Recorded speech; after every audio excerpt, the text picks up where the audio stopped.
Hello everybody, this is Monkey, and today I'm going to be showing you the difference between a door closer with back check and a door closer without back check.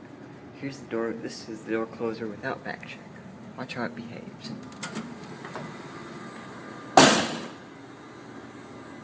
Slams against the wall.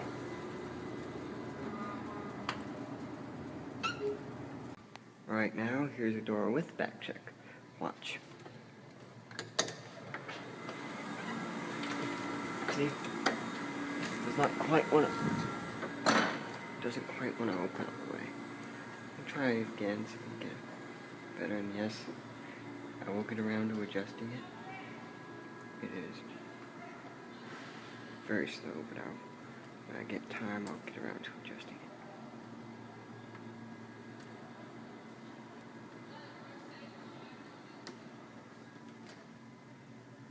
Let's try one more time.